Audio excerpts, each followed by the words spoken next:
बुद्ध भगवान एक गांव में उपदेश दे रहे थे। उन्होंने कहा कि हर किसी को धरती माता की तरह सहनशील तथा क्षमाशील होना चाहिए। क्रोध ऐसी आग है जिसमें क्रोध करने वाला दूसरों को जलाएगा तथा खुद भी जल जाएगा।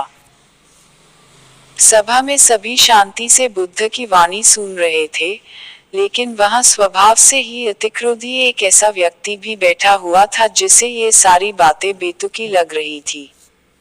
वह कुछ देर ये सब सुनता रहा, फिर अचानक ही आग बबूला होकर बोलने लगा, तुम पाखंडी हो।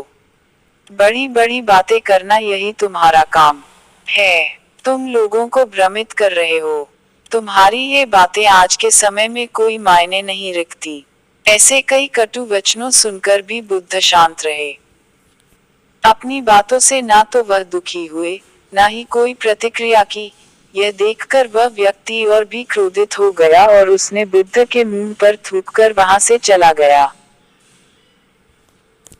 अगले दिन जब उस व्यक्ति का क्रोध शांत हुआ तो उसे अपने बुरे व्यवहार के कारण पछतावे की आग में जलने लगा और वह उन्हें ढूंढते हुए उसी स्थान पर पहुंचा, पर बुद्ध कहाँ मिलते। वह तो अपने शिष्यों के साथ पास वाले एक अन्य गांव निकल चुके थे।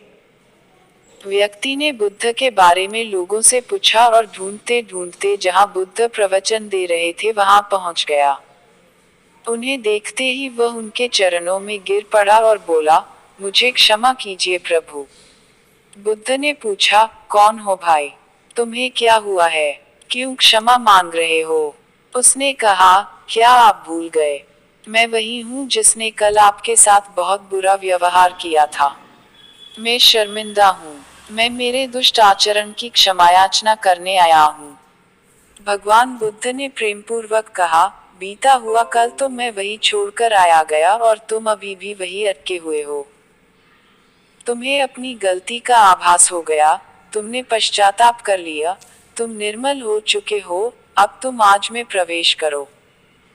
बुरी बातें तथा बुरी घटनाएं याद करते रहने से वर्तमान और भविष्य दोनों बिगड़ते जाते हैं। बीते हुए कल के कारण आज को मत बिगाड़ो। उस व्यक्ति का सारा बोझ उतर गया।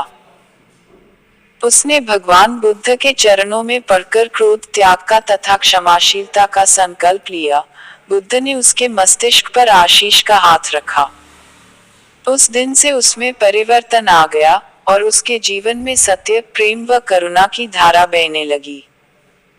मित्रों, बहुत बार हम भूत में की गई किसी गलती के बारे में सोचकर बार बार दुखी होते और खुद को कोसते हैं।